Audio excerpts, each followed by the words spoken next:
శ్రేష్ఠ గ్రంథము బైబిల్ పఠింప శ్రేష్ఠ గ్రంథము బైబిల్ అనుదినము పఠించిన ప్రేమతోడ నడుపును ఓ పఠింప శ్రేష్ఠ గ్రంథము బైబిల్. ఈ నూతన సంవత్సరంలో ఈ హోలీ లైఫ్ టెలివిజన్ వీక్షిస్తున్నటువంటి శ్రోతలందరికీ మన ప్రభువును రక్షకుడైనటువంటి యేసుక్రీస్తు వారి నామములో నూతన సంవత్సర శుభములు తెలియజేస్తున్నాం. పరిశుద్ధ గ్రంథంలో ఈ దినము మన పాట భాగంలో నుండి ఒక చిన్న భాగాన్ని మనము జ్ఞాపకం చేసుకుంటాం. అదేమనగా 2వ వృత్తాంతాల గ్రంథం మన ప్రార్థనా జీవితం, మన విశ్వాస జీవితం, ఎలాంటి పరిస్థితుల్లో మన విశ్వాస జీవితం ఉంటాయి, మన ప్రార్థనా జీవితం ఉంటాయి అని మనం పరీక్షించుకుంటే ఇక్కడ మనం ఒక వ్యక్తి తన ప్రార్థనా జీవితాన్ని మనకు కనబరుస్తున్నారు. 2వ దినవృత్తాంతాల గ్రంథంలో 20వ అధ్యాయము 12వ వచనంలో ఆయన ప్రార్థనా జీవితం ఎలాగుందంటే జ్ఞాపకం చేస్తున్నారు. మా దేవ, నీవు వారికి తీర్పు తీర్చేవా, మా మీదకి వచ్చి ఈ గొప్ప సైన్యంతో యుద్ధము చేయుటకు మాకు శక్తి చాలదు, ఏమీ చేయటకు మాకు తోచదు, నీవే మాకు దిక్కని ప్రార్థన చేసి. కాబట్టి ఆయన ప్రార్థనా జీవితము ఈ దినాన భూమి మీద విశ్వాసాలుగా జీవిస్తున్నటువంటి నువ్వు ఏ సంఘానికి చెందిన, ఎటువంటి పరిస్థితుల సమాజానికి చెందినటువంటి వాడవైనా, ఏ సహవాసానికి చెందిన వాడవైనా, లేక ఏ కులము జాతి మతానికి చెందిన వాడవైనా అయినప్పటికీ ప్రతి వ్యక్తికి భక్తి విషయంలో ప్రత్యేకమైనటువంటి విధానము ఉంటుంది.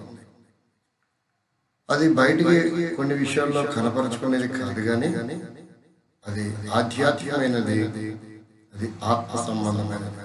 దాని విషయంలో ఒక వ్యక్తి మన వ్యక్తిగత జీవితం ఎలా ఉందో పరిశుద్ధ గ్రంథంలో ఉన్నటువంటి ఈ వ్యక్తి యొక్క జీవితం ఎలాంటిదో తన సమస్యల వలయంలో ఉన్నాడు.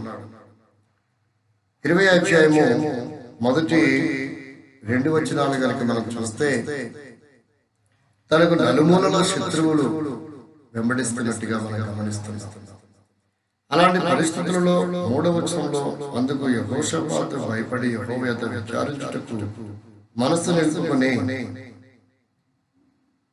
యూదా అంతటా ఉపవాసము దినము ఆచరింపవలని చాటినాడు.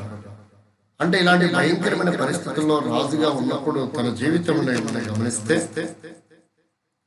తను రాజుగా ఉన్నాడు, కానీ తన విశ్వాస జీవితాన్ని కనుక మనం పరిశీలన చేసినప్పుడు తను రాజుగా ఉన్నాడు. తను రాజుగా ఉన్నప్పుడు శత్రువులు వచ్చినప్పుడు యుద్ధం చేయడానికి వెళ్ళాలి. శత్రువులు వచ్చారని చెప్తుంటే ఆయన యుద్ధం చేయకుండా ప్రార్థన చేయడానికి కోరుకున్నట్టుగా, మనసు నిలుపుకున్నట్టుగా మనకు అర్థమవుతుంది. అదే మన వ్యక్తిగత జీవితంలో భయము, ఆందోళన ఉన్నప్పుడు, దినాల్లో కలవరం ఉన్నప్పుడు, మానసికమైన ఒత్తిడికి గురవుతున్నప్పుడు ఈ వ్యక్తిగత జీవితంలో చూస్తే నువ్వు ఎప్పుడైనా ప్రార్థించగలవు. ఇంత భయానకమైనటువంటి పరిస్థితుల్లో తను ఎలా మనసు నిలుపుకోగలిగాడు? తను మాట్లాడుతున్న మాటలు ఏంటంటే యెహోషాపాతు మాకు శక్తి చాలదు, అంత మాత్రమే కాదు, ఏమి చేయుటకు మాకు తోచడం లేదు. 3వదిగా నీవే దిక్కు. ఎంత స్పష్టముగా యథార్థముగా తన ప్రార్థనా జీవితాన్ని, తన విశ్వాస జీవితాన్ని ఈ భాగంలో మనకు చూపిస్తున్నట్టుగా అర్థమవుతుంది. కానీ ఇక్కడ యథార్థముగా తను ప్రార్థిస్తున్నట్టుగా, యథార్థమైన మనసు కలిగిన వాడుగా ఉన్నట్టుగా మనకు కనపడడం లేదు. కానీ 2వ దినవృత్తాంతంలో 20వ అధ్యాయము ఈ 12వ వచనంలో తన ప్రార్థన జీవితము యథార్థమైనదా లేదా అనేది మనము చూసేదాని ముందు బదులుగా ఈ 2వ దినవృత్తాంతం గ్రంథముల గురించి మనం పరిచయం చేసుకోవడం ఎంతైనా అవసరం. ఈ 2వ దినవృత్తాంతం గ్రంథం యొక్క గ్రంథకర్త ఎజ్రా కావచ్చును అనే వ్యాఖ్యానకర్తల అభిప్రాయం ఉంది. అధ్యాయము 36 వచనములు 822 వచనాలు రాయబడ్డాయి. కాలము క్రీస్తు పూర్వము 911 నుండి 538 వరకు కావచ్చని అంచనా. ఇందులో ముఖ్య అంశము యెహోవాను ఆశ్రయించుట అనే ముఖ్య అంశము రాయబడింది. మొదటి సమయాలు 2వ సమయాలు గ్రంథాలు రెండు రాజుల గ్రంథాలు చరిత్రను తెలుపును. అయితే ఈ 2వ దినవృత్తాంతముల గ్రంథములు మొదటి గ్రంథము 2వ గ్రంథము వారి ఆత్మీయతను చూపిస్తూ ఒకప్పుడు పూర్వము 2 సమయాల గ్రంథము 2 రాజుల గ్రంథాలు 2 దినవృత్తాంతముల గ్రంథములు ఒకే భాగంగా ఉండేటివని కొంతమంది అభిప్రాయము ఉన్నప్పటికీ ఈ గ్రంథాలలో వారి ఆత్మీయతను చూపించేట్టుగా మనకు కనబడతా ఉంటాం.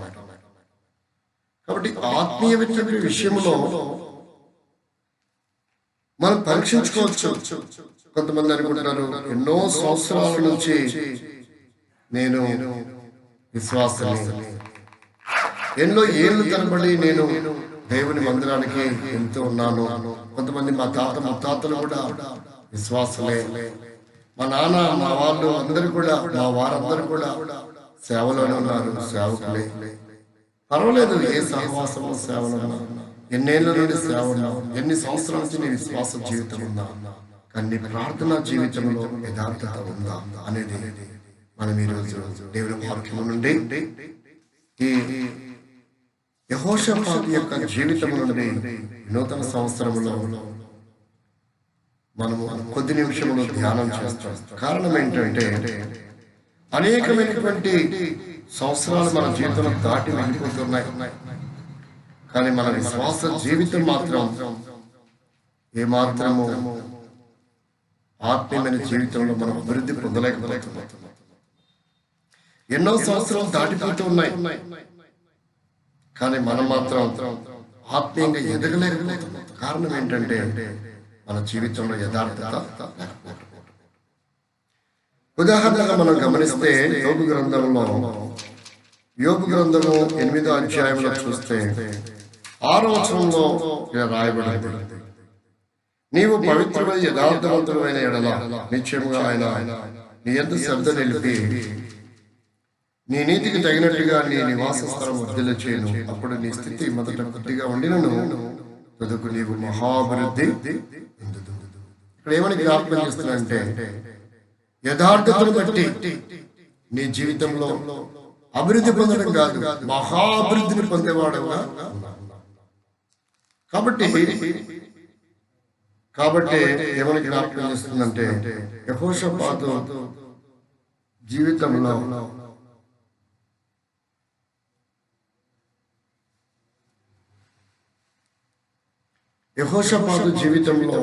గమనిస్తే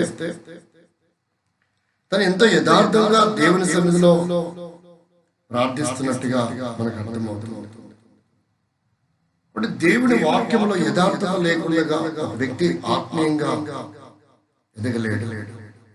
ఒక వ్యక్తి యథార్థత లేకుండా ఫలభరితమైన జీవితంలో ఉండలేడు. ఒక వ్యక్తి యథార్థంగా లేకుండా తన ప్రార్థన జీవితంలో ప్రతిఫలమును కూడా పొందలేనటువంటి వాడిగా ఉంటున్నాడని సత్యవేద గ్రంథం బైబిల్ మనకు సెలవిస్తుంటుంది. అందుకు గల కారణం యెహోషాపాతు జీవితమే మనకు మాదిరిగా కనబడుతూ ఉంటుంది. కాబట్టి ఆ మాటలను మనం గమనిస్తాం. ఇక్కడ 2వ దినవృత్తాంత గ్రంథం 20వ అధ్యాయం చూసినప్పుడు 12వ వచనంలో అతను యథార్థంగా ప్రార్థిస్తున్నట్టుగా ఆ పదాలు ఆ పదము మనకు కనబడడం లేదు కదా. మరి మీరు ఎలాగలా యథార్థంగా ప్రార్థిస్తున్నాడు, యథార్థ మనసు కలిగి ప్రార్థిస్తున్నాడని చెప్పగలరు అని అనుకుంటున్నావేమో. అలాంటి ప్రశ్న నీకు తటస్థించిందేమో. ప్రేమైనటువంటి శ్రోతలారా, సహోదర సహోదరులారా, అక్షర విధానంలో మన కంటికి కనబడడం లేదు కానీ యెహోషాపాతు మాత్రం యథార్థమైన మనసు కలిగి, లేక యథార్థమైన జీవితం కలిగి తాను దేవుని సన్నిధిలో ప్రార్థిస్తున్నట్టుగా మనకు అర్థమవుతుంది. కాబట్టి యథార్థమైన జీవితము లేకుండా మన జీవితంలో ఎటువంటి మేలు పొందలేము, ఆత్మీయతలో ఏమాత్రం ఎదగలేము, మన ప్రార్థన ప్రతిఫలము కూడా ఏమాత్రమును పొందచాలము. కాబట్టి యథార్థత అనేది దేవునికి చాలా ప్రాముఖ్యమైనటువంటి విషయం. కారణం ఏంటి? ఎందుకంత యథార్థత అనేది దేవుడు ఇష్టపడుతున్నాడు అంటే, ప్రసంగి గ్రంథం 7వ అధ్యాయంలో 29వ వచనంలో మనం గమనించగలిగితే, ఇది ఒకటి మాత్రం నేను కనుగొంటిని, ఏమనగా దేవుడు నరులను యథార్థవంతులుగా చేసెను. కాబట్టి ఆయన చేసిన ఉద్దేశమే, చేసిన విధానమే, నిన్ను నన్ను చేసిన స్థితిగతులు కనుక మనం గమనించగలిగితే ఆయన యథార్థవంతులుగా మనల్ని చేశాడని గ్రంథకర్త సొలొమోను ప్రసంగి గ్రంథంలో రాస్తున్నట్టుగా మనకు అర్థమవుతుంది. యథార్థత లేతోనే మనల్ని ఆయన కలగజేశాడు, యథార్థతతోనే ఆయన మనల్ని నిర్మిస్తూ వచ్చాడు. కానీ ఏ యథార్థత దేవుడు నీ దగ్గర నుంచి నా దగ్గర నుంచి కోరుతున్నాడో ఆ యథార్థత ఈ దినాల్లో మానవుడు కోల్పోయిన వాడిగా అడిగారు. ఎక్కడ చూసినా ద్వంద్వార్థాలే. ఏ విషయంలో భర్త భార్య దగ్గర యథార్థంగా జీవించలేకపోతున్నాడు, భార్య భర్త దగ్గర యథార్థంగా జీవించలేకపోతున్నాడు, కోడలు అత్తమామల దగ్గర యథార్థంగా జీవించలేకపోతున్నాడు. కాబట్టి పిల్లలు కూడా తల్లిదండ్రుల దగ్గర యథార్థంగా జీవించలేకపోతున్నారు, తల్లిదండ్రులు కూడా పిల్లల దగ్గర యథార్థవంతమైన జీవితం జీవించలేకపోతున్నారు. సంఘములో నువ్వు ఏ సంఘానికైనా వెళ్తుండే కానీ కనబడుతున్నటువంటి దేవుని సేవకుడు లేక సంఘ కాపరికి విశ్వాసులైన మీరు యథార్థంగా జీవించగలుగుతున్నారు.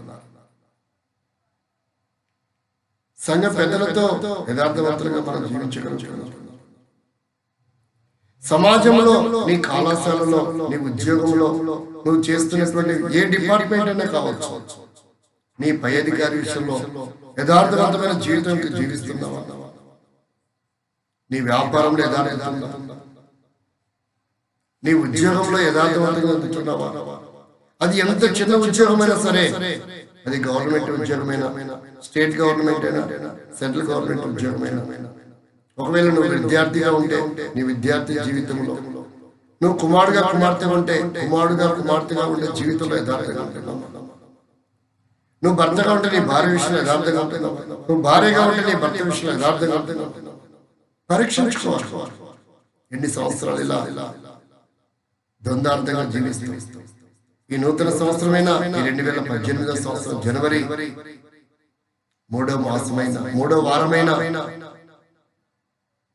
యథార్థత కొరకై సంవత్సరం నూతనమైనదే, కానీ జీవితంలో మాత్రం జీవితం అంతా అవే సమస్యలు, అదే విధానం, ఎక్కడ కూడా యథార్థత కనబడడం లేదు. ఎక్కడ చూస్తా మోసం. ఎంతకాలం ఇలా జీవిస్తాం? ఎంతకాలం నీ జీవితంలో యథార్థత లేని కారణం చేత అభివృద్ధిని కోల్పోతున్నావు, లేక దీవించబడలేకపోతున్నావు. నువ్వు చేస్తున్న దాంట్లో కలిసి రావడం లేదు నీకు. నీ ప్రార్థన జీవితానికి ప్రతిఫలం కూడా పొందలేకపోతున్నావు, ఆత్మీయంగా ఎదగలేకపోతున్నావు. ఏళ్ళు నిలబడి దేవుని సన్నిధికి వెళ్తున్నాను, నేను పెద్ద విశ్వాసం, ఎన్నో సంవత్సరాల నుంచి వెళ్తున్నాను చెప్పుకుంటున్నావు, కానీ నీ జీవితంలో యథార్థత ఉందా? ఒకసారి ఆలోచించు. ఈ మాటలు దేవుడిని ప్రేమించే జ్ఞాపకం చేస్తున్నా. ఈ నూతన సంవత్సరమైనా నువ్వు యథార్థవంతుడు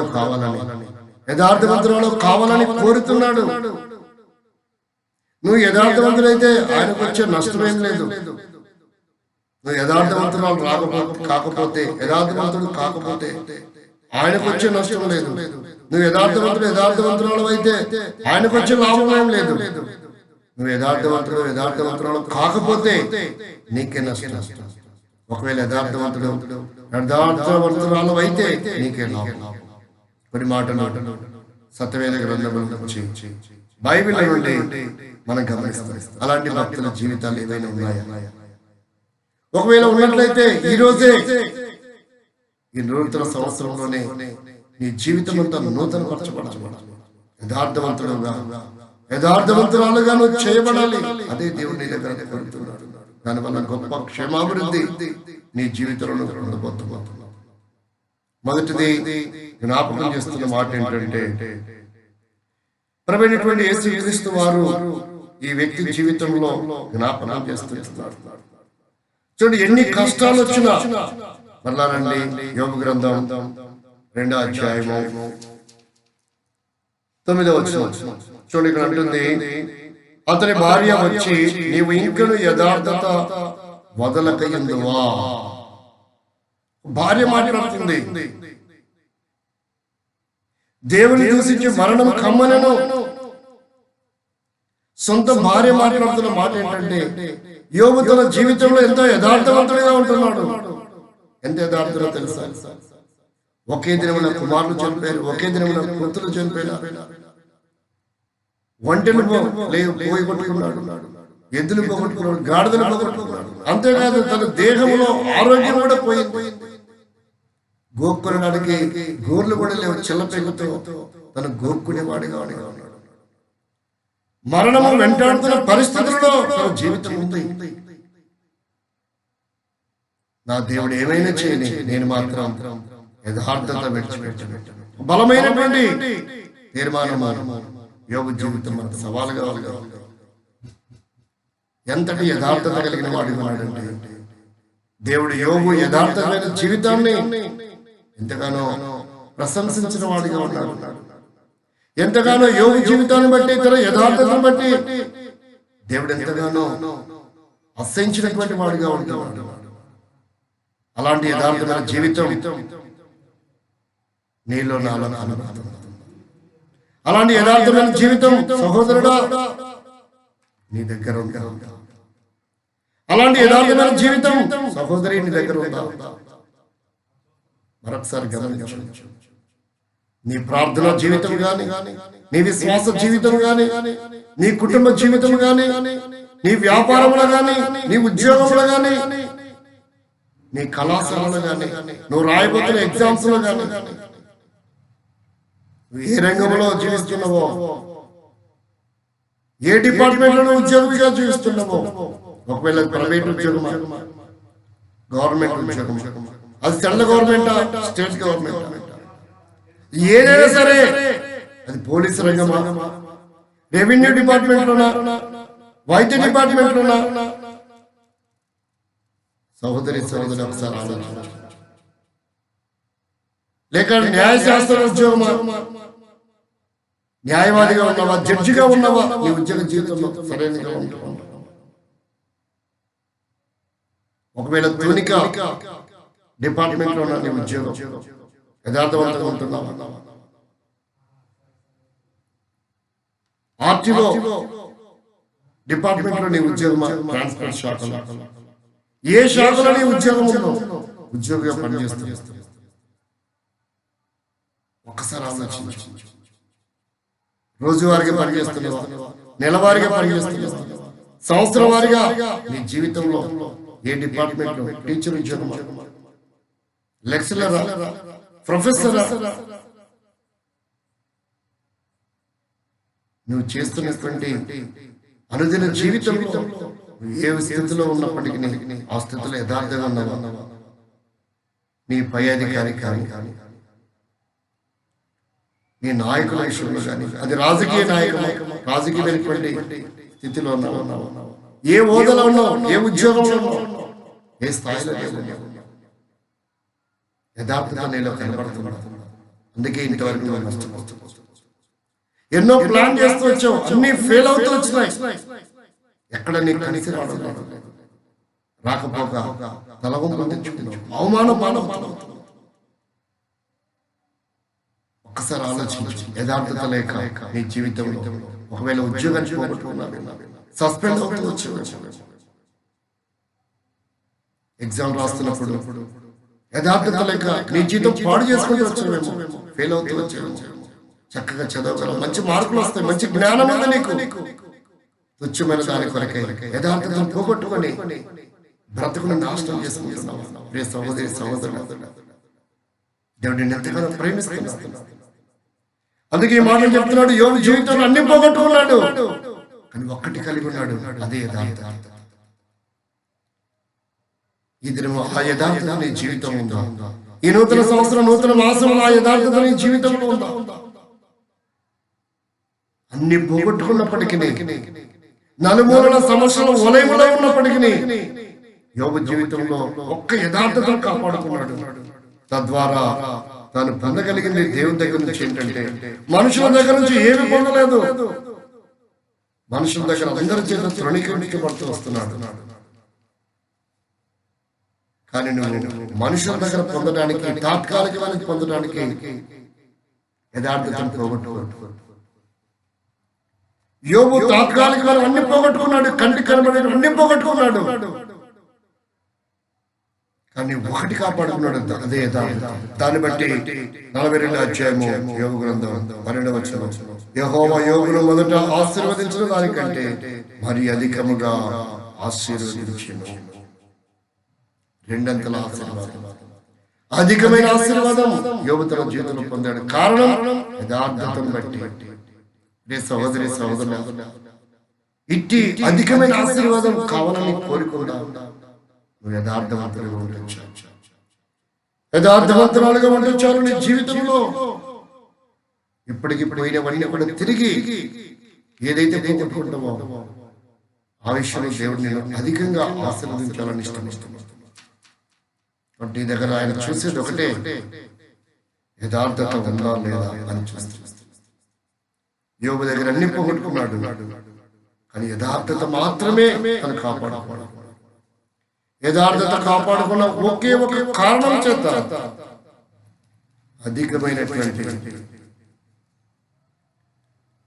అధికమైనటువంటి ఆశీర్వాదాలు యోబు ఈ దినము తన జీవితము అనుభవిస్తున్నట్టుగా మనం గమనిస్తాం.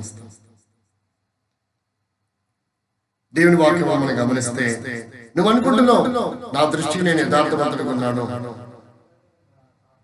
నా దృష్టికి నేను యథార్థవంతురాలుగా ఉన్నాను అని. ఈ సేవ జీవితంలో యథార్థంగా ఉన్నావా? దేవుడు నీకు అప్పగించిన ప్రతి పనిలో, బాధ్యతలో నమ్మకమైనటువంటి వ్యక్తిగా, యథార్థమైనటువంటి జీవితం జీవించగలుగుతున్నావు. నువ్వు అనుకుంటున్నావు నేను యథార్థవంతుడిగానే ఉన్నాను. అయితే యోబు గ్రంథంలో చూస్తే 9వ అధ్యాయంలో 22వ వచనం, ఏమి చేసినను ఒకటే, కావున యథార్థవంతులనేమి దుష్టులనేమి భేదము లేకుండా ఆయన అందరినీ. కారణం ఏంటి? పై మాటలు చూస్తే ఇలా రాయబడింది,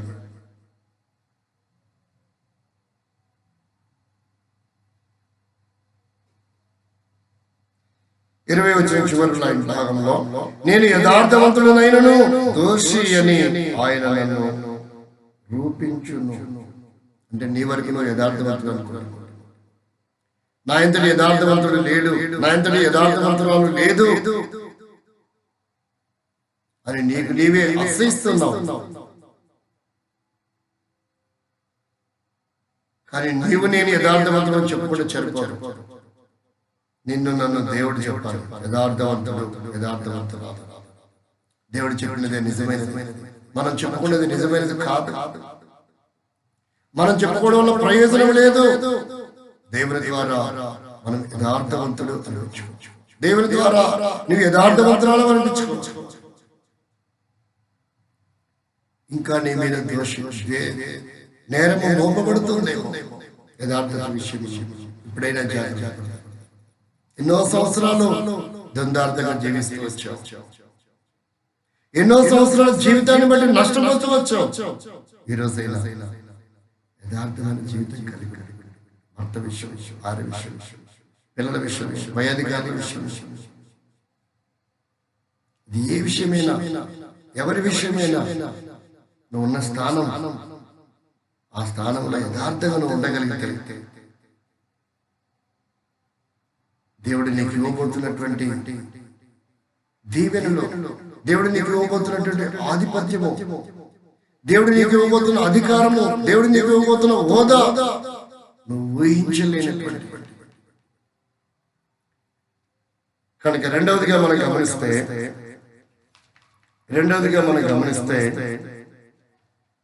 యథార్థమైన జీవితాన్ని బట్టి దేవుని వాక్యం చూస్తే రాజుల 2వ గ్రంథం 20వ అధ్యాయంలో జ్ఞాపకం చేస్తున్నాడు. 3వ వచనం, ఇక్కడ హిజ్కియాకు మరణకరమైన రోగం వచ్చింది. ఇల్లు చక్కబెట్టుకున్నాడు, ప్రభు సన్నిధికి చేరాడు, కన్నీరు కారుస్తా ఉన్నాడు. తన ప్రార్థన జీవితంలో చూస్తే, తన విశ్వాస జీవితంలో చూస్తే ఎలాంటి వాడంటే యెహోవా 20వ అధ్యాయం 3వ వచనం, 2వ దినవృత్తాంతం, యథార్థవంతుడనై సత్యముతో నీ సన్నిధిని నేను నడుచుకుంటున్నావు, నీ దృష్టికి అనుకూలముగా సమస్తము నేను జరిగించుతున్నావు, ప్రభుత్వం జ్ఞాపకం చేసుకోమని హిజ్కియా కన్నీళ్లు విడిచిచూ యెహోవాను ప్రార్థించను. ఎప్పుడైతే తన యథార్థమైన జీవితాన్ని దేవుడు చూస్తూ వచ్చాడు, చూడండి దేవుడి వాక్యంలో మనం గమనిస్తే ఇలా రాయబడుతూ వచ్చింది.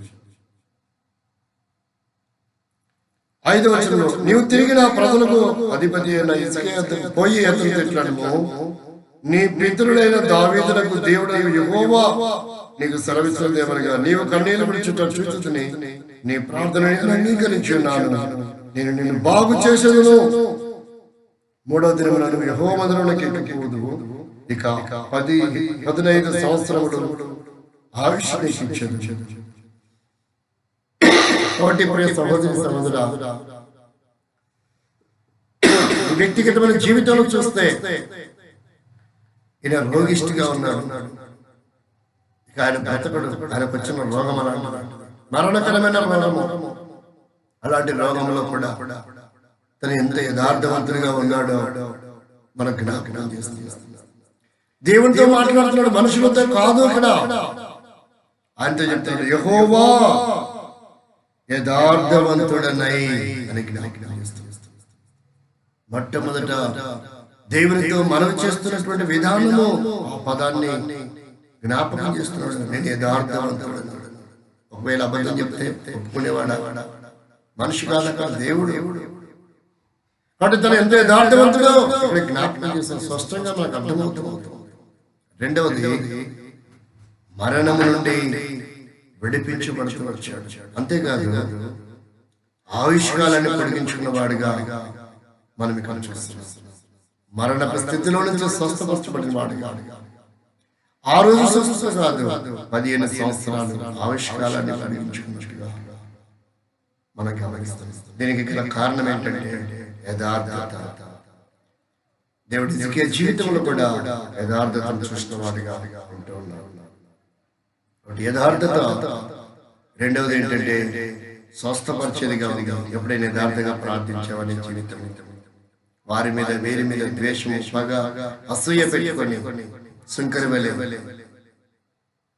చేసావా? ఎప్పుడైనా యథార్థంగా, దేవా పాపిని నన్ను కరుణించు, ఆకాశం వైపునను కనులెత్తుటకు నేను యోగ్యుడను కాను, అర్హత లేనటువంటి వాడు ఎంత యథార్థంగా ప్రార్థిస్తాడు. తద్వారా నీతిమంతుడిగా తీర్పు పొందుతాడు. నీ జీవితంలో అంత యథార్థ ప్రార్థన జీవితం, అంత యథార్థమైన జీవితం జీవించగలుగుతున్నావు. లేక పరిషడి లాంటి జీవితం ద్వంద్వార్థంగా ప్రభు దగ్గర ప్రార్థించే వారంగా ఉంటున్నాం. లూకాసు వార్త 18వ అధ్యాయము 12, 13 వచనాలు, 14 వచనాలు మనం చదివితే అక్కడ రాయబడ్డాయి. కనుక సహోదరి సహోదర, యథార్థమైన జీవితము ఎంత భయంకరమైన మరణకరమైన రోగం నుండైనా నిన్ను స్వస్థపరిచేదిగా ఉంది. రెండవది, యథార్థమైన జీవితము ఆవిష్కారాన్ని పొడిగించేదిగా కూడా ఉంటుంది. మనం గమనించవలసిన వారంగా. మూడవదిగా మనం గమనిస్తే దేవుడి వాక్యంలో యథార్థత అనేది మన జీవితంలో మనకు ఏమేమి తెచ్చిపెడుతుందంటే, అలా రండి యోబు గ్రంథం 8వ అధ్యాయము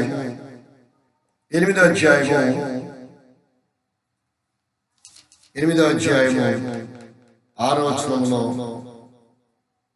7వ వచనం చూస్తే, అప్పుడు నీ స్థితి నీ యథార్థతను బట్టి 6వ వచనంలో ఉంది. 7వ వచనంలో అప్పుడు నీ స్థితి మొదట కొద్దిగా ఉండినను తుదకు నీవు మహాభివృద్ధి. ఒట్టి అభివృద్ధి కాదు, నీ యథార్థతను ఎంతుందో చూస్తున్నాడు దేవుడు. నీ యథార్థత తగినంతగా నేను అభివృద్ధి చేయడం కాదు, మహాభివృద్ధిని చేయాలని దేవుడు కోరేవాడిగా ఉంటాడు. ఎంతకాలం యథార్థత లేకుండా జీవిస్తావు సహోదరుడా?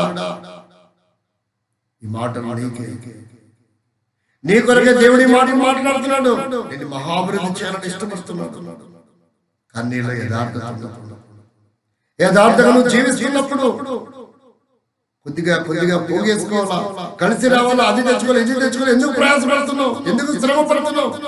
ఎందుకు ప్రాకులాడుతున్నావు? ఎందుకు వేదన చెందుతున్నావు? కలవరపడుతున్నావు? నువ్వు యథార్థంగా ఉంటే చాలు. నీ జీవితాన్ని బట్టి దేవుడు చూస్తున్నాడు. ఇక్కడ నిన్ను మహాభివృద్ధి చేయాలని ఇష్టం.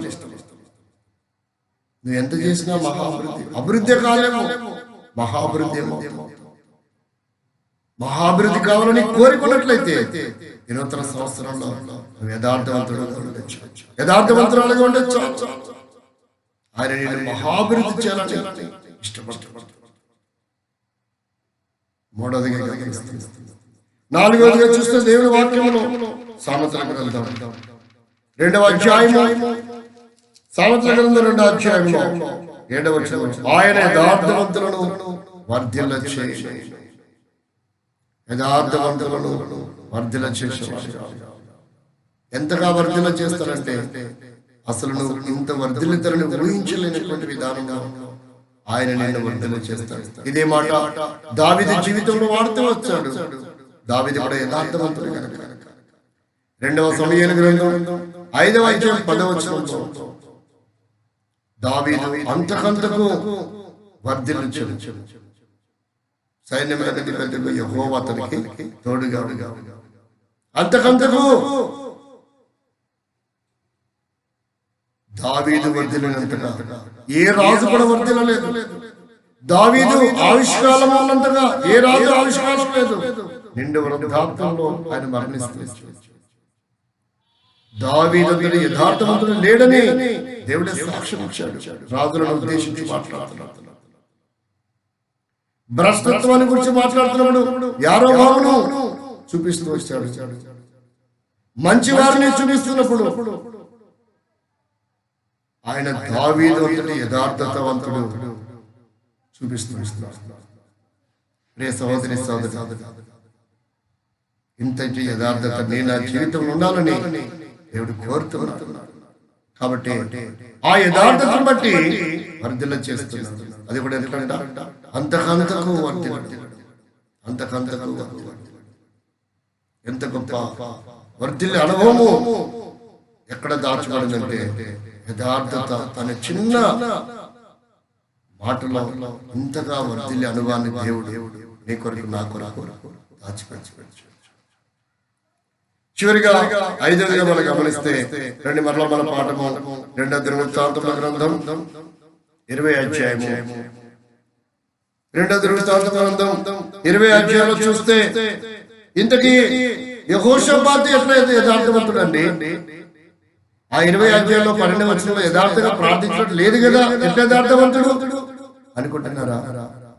ఆయన యథార్థవంతుడు కాదు, యథార్థవంతమైన మనస్సు గలవాడు రాయబడింది. చూడండి 20వ అధ్యాయం 2వ దినవృత్తాంతములు 32వ వచనం, అతడు యెహోవా దృష్టికి యథార్థంగా ప్రవర్తించి తన తండ్రి అయిన ఆసా మార్గమందు నడుచుకుని దాని నుండి తొలగి పోకుండే.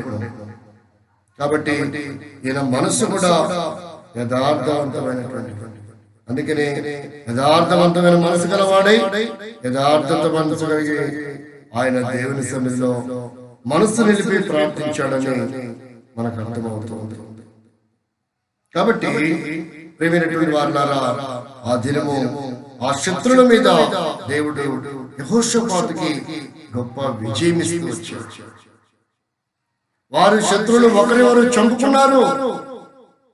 యెహోషాపాతు మాత్రం ఏ మాత్రం యుద్ధము చేయలేదు. నీ శత్రువు ఎలాంటి వాడే? వేదార్థం అంటే యథార్థవంతమైనటువంటి ఎవరి దృష్టి కంట? యెహోవా దృష్టికి, దేవుని దృష్టికి యథార్థవంతుడు అంటారు, మనుషుల దృష్టికి కాదు. నీ దృష్టికి యథార్థవంతుడు అంటే కాదు. మనుషుల దృష్టికి అందరూ మనుషులు యథార్థవంతులండి, యథార్థవంతురాలండి అంటే చనిపోదు. మన యథార్థత అక్కడ లెక్కలో లేదు. దేవుని దగ్గర మనము యథార్థవంతుడమని దేవుని దృష్టిలో నిరూపించబడాలి. కాబట్టి యెహోషాపాతు ఇంత గొప్ప యథార్థత కలిగిన వాడు గనుక శత్రువుల మీద విజయాన్ని పొందుతూ వచ్చాడు. ఎందుకు నీ జీవితంలో ఈ అనుభవాలు నీకు కావాలంటే మొదటిది యథార్థవంతుడిగా ఉంటే, యోబు లాంటి యథార్థతను బట్టి రెండంతల ఆశీర్వాదం, అధికమైన ఆశీర్వాదం, మునుపటి కంటే ఆశీర్వాదం పొందేవాడు. రెండవదిగా యథార్థవంతుడిగా ఉంటే మరణమును తప్పించుకునేవారు లేక స్వస్థపరచబడేవారుగా ఉన్నాం మన యథార్థవంతుల జీవితాన్ని. నాలుగవదిగా గమనిస్తే మన యథార్థవంతమైన జీవితాన్ని బట్టి శత్రువుల మీద దేవుడు విజయం ఇచ్చేవాడిగా ఉంటాడు. ఐదవదిగా మనం గమనిస్తే మన యథార్థమైన జీవితాన్ని బట్టి దేవుని వాక్యం సెలవిస్తుంది. 2వ దినవృత్తాంతముల గ్రంథం 16వ అధ్యాయము 19వ వచనం, తన యెడల యథార్థవంతము గల వారిని బలపరచుటకై యెహోవా తన దృష్టి లోకమంతటా సంచారము చేయుచు. కాబట్టి దేవుని యెడల ఈ లోకమంతటా దేవుడు చూస్తుంటున్నాడు, ప్రతి వ్యక్తిని పరిశీలిస్తుంటున్నాడు. ఎవడైనా యథార్థవంతుడు ఉన్నాడా? ఎవరైనా యథార్థవంతురాలు ఉన్నారో నా కొరకు? యథార్థమైన జీవితం జీవించేవారు నా కొరకు ఉన్నారా? ఏ జీవితంలోనైనా నువ్వు ఉండు, భూమి మీద ఏ రంగంలోనైనా నువ్వు ఉండు, అది ఏదైనా కావచ్చు, కానీ యథార్థత జీవితం. నువ్వెంతగా బలహీనపరచబడిపోయినా, అన్ని నీ దగ్గర నుంచి లాగి వేసుకున్నా, ఆస్తులు గాని, పొలాలు గాని, కాగితాలు గాని అన్ని పోగొట్టుకున్నప్పటికీ నిస్సహాయుడిగా, ఒంటరిగా, ఏమి చేతగాని వాడిగా ఒంటరిగా నువ్వు మిగిలిపోయినట్టు. నా వల్ల ఏమవుతుంది? బలహీనపరచబడ్డ, డబ్బు లేదు, ఆస్తులు లేదు, పొలం లేదు, బలం లేదు, అధికారం లేదు, హోదా లేదు, నిస్సహాయుడిగా మిగిలిపోయాను, నా వల్ల ఏమి కాదు, నేను చాలా బలహీనపరచబడ్డాను అని నువ్వు పురిగిపోతున్నావా? సహోదరి సహోదరు, కానీ నీలో యథార్థత దేవుడు అంటున్నాడు, ఆయన నేను చూస్తుంటున్నాడు. ఈ దినం ఈ నూతన సంవత్సరంలో నిన్ను బలపరచడానికే.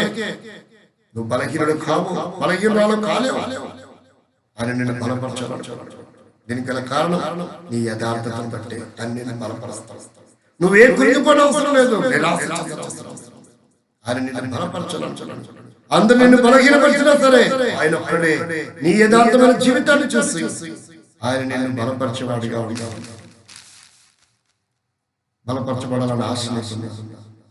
ఐదవదిగా చూసి ప్రియ సహోదరి సహోదరు, నా ప్రియమైన స్నేహితులారా, నీలో యథార్థతను బట్టి ఈ ఐదంత అనుభవం దేవుడు నీకు చివరి మనం ఒక చిన్న భాగాన్ని గమనిస్తాం. యోగ గ్రంథము 6వ అధ్యాయం 8వ అధ్యాయంలో గమనించండి. 8వ అధ్యాయము, యోగ గ్రంథము 8వ అధ్యాయము ఎలా వస్తుంది అని చూస్తే ఇక్కడ రాయబడింది, నీవు పవిత్రుడవై పవిత్రతలో ఉన్నావు. యథార్థత అనేది ఎక్కడుంది? పవిత్రతలో. పవిత్రత ఎక్కడి నుంచి వస్తుంది? ఐదంతల అనుభవం కావాలని ఆశ వస్తుంది. మంచిదే, దేవుని స్తోత్రం. పవిత్రతలో.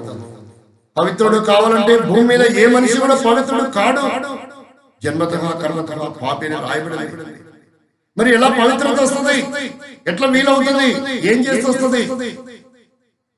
పవిత్రం రావడానికి ఏం చేయాలా? పరిశుద్ధత రావడానికి ఏం చేయాలా? పాప పరిహారం పొందాలి, పాప విముక్తులు కావాలి.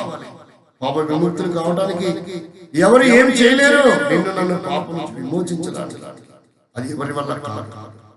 కాబట్టి 2018 సంవత్సరాల క్రితం యేసుక్రీస్తు నామధారుడు నేను ఆ పాపముల కొరకై పవిత్రపరచడానికి, యథార్థవంతులుగా చేయడానికి ఆయన యథార్థవంతుడు, ఆయన పరిశుద్ధుడు, ఆయన పవిత్రుడు కనుక, జననంలో జీవితంలో పాపం లేనటువంటి వాడు కనుక, ఆయన రక్తము పవిత్రమైనది కనుక, చేతుల ద్వారా చేసినటువంటి తప్పిదాన్ని బట్టి యేసుక్రీస్తు మేకలో కొట్టుబడుతూ వచ్చాడు. నీవు నేను పొందవలసిన శిక్ష యేసుక్రీస్తు భరిస్తాడు. వెళ్ళకూడ ప్రదేశం కాలం యేసుక్రీస్తు కాలంలో మేకలు కొట్టుబడుతూ, పాదములు మేకులు కొట్టుబడుతూ వచ్చాయి. చల మీద ముళ్ళ కిరీటము, చెడు తలంపులను బట్టి హృదయంలో మల్లెపండు, కపటమైన జీవితాన్ని బట్టి హృదయంలోని పలికింది బయటకు వచ్చి మాట్లాడదు. యేసుక్రీస్తు శరీరం అంతా నీ కొరకు నా కొరకు ఆకలి చాలా దున్నబడుతూ వచ్చింది. ప్రశస్తమైన రక్తం నీ కొరకు నా కొరకు చిందిస్తూ వచ్చాడు. ఈ లోకానికి వచ్చిన జగత్ రక్షకుడు ఆయన వంటి రక్షకుడు మనకు ఎవరు లేదు. ఆయన ఒకరి శరణము మనకు, మన విముక్తి చేయగలవాడు, మన పాపను పవిత్రపరచగలవాడు. కనుక ఆయన భూమికి ఆకాశంలో మీద వేలాడదీయబడి మరణించి రక్తమంతా దారిపోసి మరణమైన సమాధిని జయించి తిరిగి లేచి ఆయన రక్తం దారిపోస్తూ వచ్చాడు. మరణం చెందాడు. మరణం తర్వాత సమాధి చేయబడ్డాడు. మరణమును సమాధిని జయించి మృత్యుంజయుడై తిరిగి లేస్తూ వచ్చాడు అని పవిత్రుడు. కాబట్టి గాయపడిన చేతులతో ఆహ్వానిస్తున్నాడు. మనం ఎంత ఘోర పాపమైన నా యొద్దకు వచ్చువాని నేనెంత మాత్రం బయటికి త్రోసివేయను. అండి మీ కొరకే కదా నా రక్తాన్ని చిందించాను, మిమ్మల్ని పవిత్రంగా చేయడానికే కదా నా రక్తాన్ని చిందించాను. నా రక్తదారులు ఎంత ఘోర పాపైనా కడిగి పవిత్రపడతావు. ఎప్పుడైతే నువ్వు పవిత్రుడు అవుతావో యథార్థవంతుడు అవుతావు. ఎప్పుడైతే యథార్థవంతుడు అవుతావో 5 రకాల దీవెనలు ఆశీర్వాదాలు నువ్వు పొందుతావని ఆయన ప్రేమతో. ఇప్పుడైనా నీ దుష్ట స్వభావాన్ని, నీ మూర్ఖతను మానుకొని ప్రభువు యేసుక్రీస్తుని అర్చిస్తే, యేసు ప్రభా నేను పాపిని, నేను కూడా నాలో యథార్థత లేదు, నాకు కూడా ఈ ఆశీర్వాదాలు కావాలి, నన్ను నీ రక్తంలో కడుగు, నన్ను పవిత్రపరచు, యథార్థవంతులుగా చేయి, ఈ ఆశీర్వాదం నాకు కూడా అనుగ్రహించు. ఈ నూతన సంవత్సరంలో అంటే జీవితం అంటే ఆశీర్వాదం కావాలి అని కనుక నువ్వు అర్జించగలిగితే యేసు రక్తం ప్రతి పాపం నుండి నేను కడిగి పవిత్రపరుస్తాను. ఎప్పుడైతే పవిత్రుడు అవుతావో ఎప్పుడైతే యథార్థవంతుడు అవుతావో 5 రకాల దీవెన ఆశీర్వాదములు నీవు పొందుతావు. నీ కొరకు ప్రార్థన చేస్తాను. తండ్రి ఈ మాటలు విన్న వారిలో కార్యం చేయండి. ఎదురుమే రక్షణ కొరకే తీర్మానం చేస్తున్న వారి తీర్మానం అంగీకరించండి. వారి ప్రతి పాపం క్షమించబడి పవిత్రపరచబడి యథార్థవంతులై ఈ దీవెన పొందడానికి సహాయం చేయండి. అలాగలా ఈ హోలీ లైఫ్ టెలివిజన్ కార్యక్రమాన్ని నిర్వర్తిస్తున్నటువంటి అధినేతలకు, అలాగనే పరిచర్య శాఖోపశాఖలుగా రాష్ట్రమంతటా విస్తరించడానికి సహాయం చేయమని, ఈ నూతన సంవత్సరంలో ప్రతి వ్యక్తి మీద ఆరోగ్యములు అష్టైశ్వర్యములతో పవిత్రమైన జీవితం ద్వారా పొందగలిగేటువంటి సహాయపడమని యేసు నామములో ప్రార్థిస్తున్నాం. ఆమేన్.